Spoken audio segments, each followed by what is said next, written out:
मैं अपनी बात यहाँ से शुरू करना चाहता हूँ कि पिछले वर्ष अमेरिका में जो महर्षि दयानंद सरस्वती की 200वीं जयंती का समारोह हुआ, विश्व के बहुत सारे देशों में हुआ।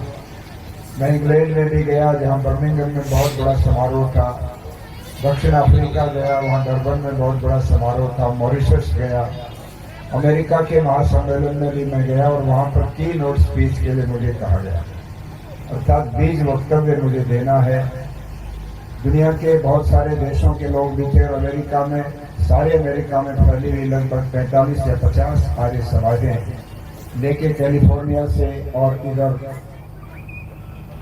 न्यूजर्सी तक, शिकागो, वाशिंगटन डीसी, सब जगह से लोग आए थे। तो मुझे विषय दिया गया कि what is the relevance of Arya Samaj, Arya समाज का क्या प्रासंग है, अब आर्य समाज की क्या आवश्यकता। क्योंकि जब आर्य समाज बना था उस समय जो समस्याएं थी उनमें से बहुत सारी समस्याएं समाप्त हो चुकी हैं। फिर अब आप आर्य समाज का नाम क्यों अलापते रहते हैं। स्वामी दयानंद सरस्वती जब घर से निकले थे, आप और हम सभी जानते हैं कि उस समय उनके सामने कोई समस्या नहीं थी, बल्कि एक जिज्ञासा थी, और वो जिज्ञासा थी सच्चे शिव की तलाश। उन्होंने मंदिर में शिवरात्रि के दिन एक चूहे को उछल कूद करते हुए देखा। शिवलिंग की जो पिंडी होती है जिसके ऊपर लोग नैवेद्य और अन्य चढ़ावे के रूप में प्रसाद चढ़ा देते हैं, रात को सब लोग सो गए थे और स्वामी दयानंद बहुत ही जिज्ञासु भाव से जाग रहे थे। उन्होंने देखा कि लगभग आधी रात होने वाली थी, कुछ चूहे निकले। उन्होंने देखा कि सभी भक्त लोग तो सो गए हैं, अब ये मौका है कि जो प्रसाद चढ़ा है उसका कुछ हिस्सा हम भी अपना प्राप्त कर लें। और चूहे आए और वो जो कुछ उसके ऊपर चढ़ावा था, कुछ लड्डू थे, कुछ प्रसाद थे, कुछ फल थे, उनको उठा करके ले जाने में लगे और उनके ऊपर उछल कूद करते हुए टट्टी और पेशाब करके गंदा भी करते रहे। उस स्थिति को देख करके दयानंद सरस्वती के हृदय में एक प्रश्न पैदा हुआ कि ये क्या हो रहा है। जिस शिव जी के बारे में मैंने कथा सुनी थी कथावाचक से, और वो कहते हुए कह रहे थे कि ये वो शिव जी है जिनका अगर रौद्र रूप धारण हो जाए, अगर शिव जी सही अपने रौद्र अर्थात उनके अंदर इतनी रुद्रता आ जाए, इतना आक्रोश आ जाए, तो बहुत सारी चीजों को ये भस्म कर डालते हैं। वो शिव अब बिल्कुल हिल नहीं रहा, उसके ऊपर चूहे उछल रहे हैं और जो चढ़ा रखा है सामान उसको खा रहे हैं, ले जा रहे हैं। तो ये क्या बात है, क्या ये वास्तव में शिव है या कुछ और चीज है। ये प्रश्न उसके हृदय में कौंधा और अपने पिताजी को जो सो गए थे उनको हाथ लगाकर पूछा कि पिताजी आपने मुझे पूरे दिन से भोजन छोड़ने के लिए कहा और मैं छोड़ करके दिन भर मैंने जल तक ग्रहण नहीं किया है, और अब मैं ये देख रहा हूँ कि ये क्या हो रहा है। ये मैं तो नहीं समझता कि सच्चा शिव हो सकता है, क्योंकि अपने ऊपर चढ़ाए गए सब पदार्थों को किसी एक छोटे से जो है चूहे से वो कैसे अपनी रक्षा नहीं कर सकता, अपने सामान की रक्षा नहीं कर सकता।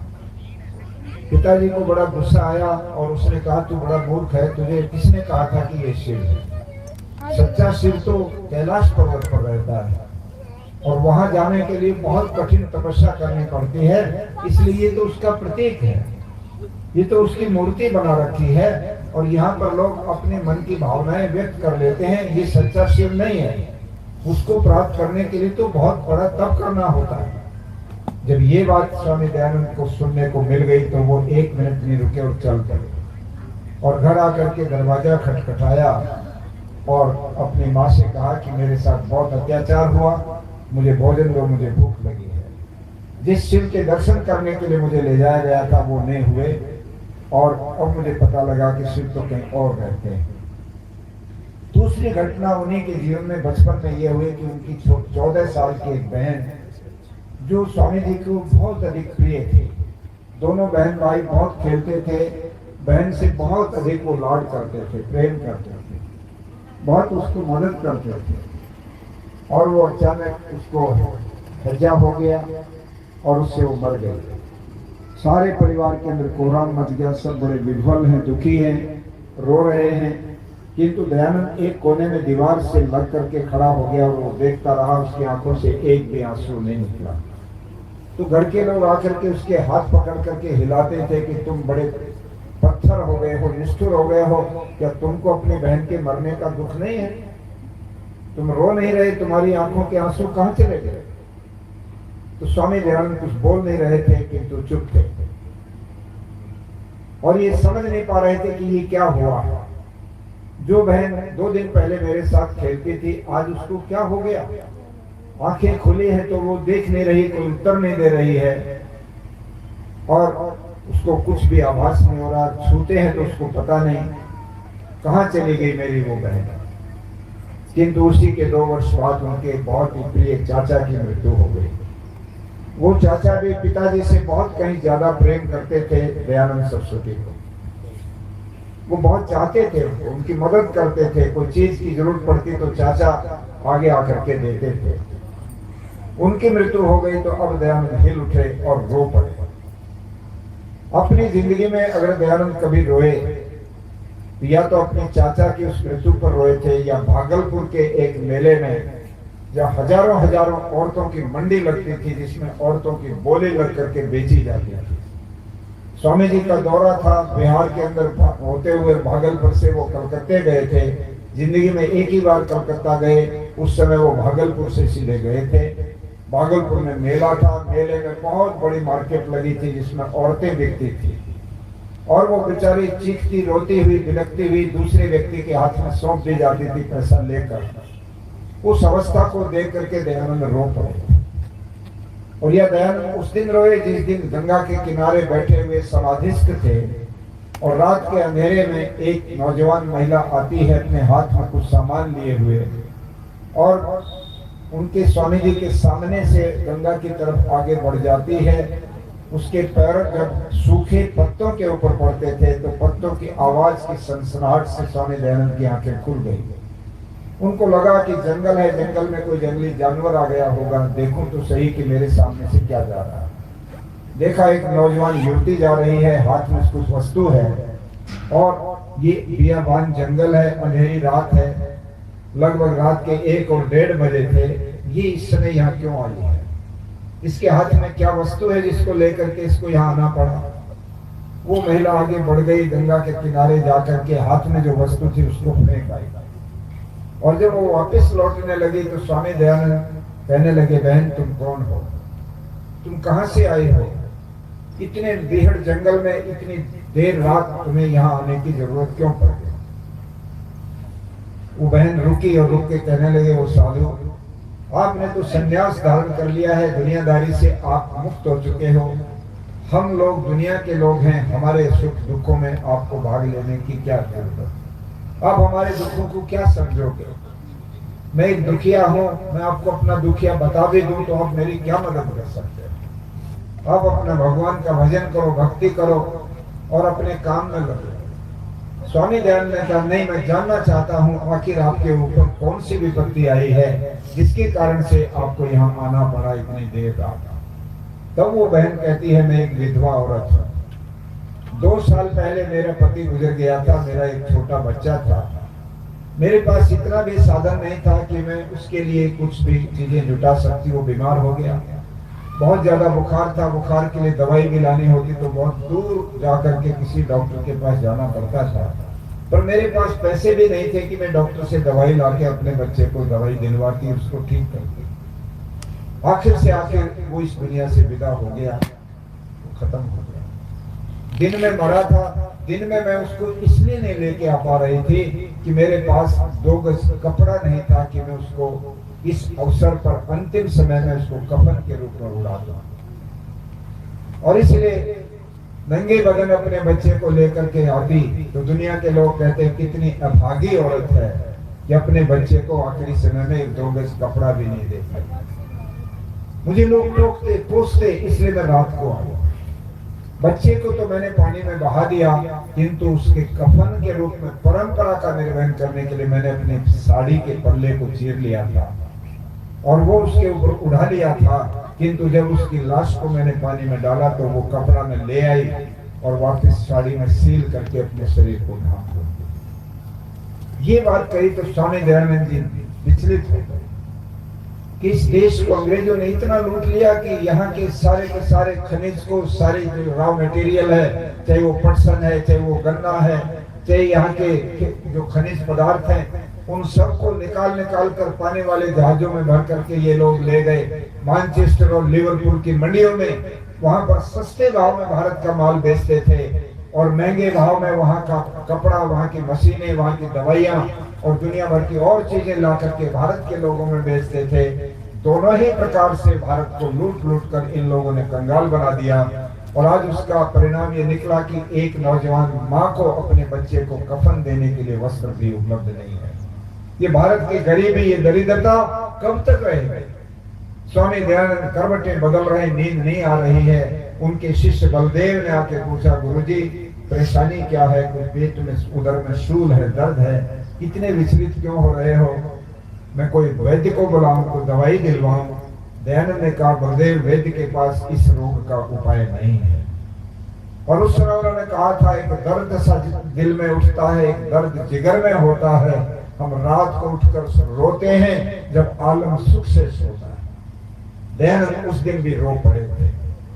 ये जो कहानी थी, जब मैंने किसी विद्वान से सुनी और मैंने पढ़ी तो मुझे विश्वास नहीं हुआ कि किसी व्यक्ति के पास इतना भी साधन ना हो कि अंतिम समय में 2 गज कपड़े का कफन वो बना सके। ये तो अतिशयोक्ति लगती है। मुझे खुद व्यक्तिगत मैं अपनी कहता हूँ, विश्वास नहीं हो पाया।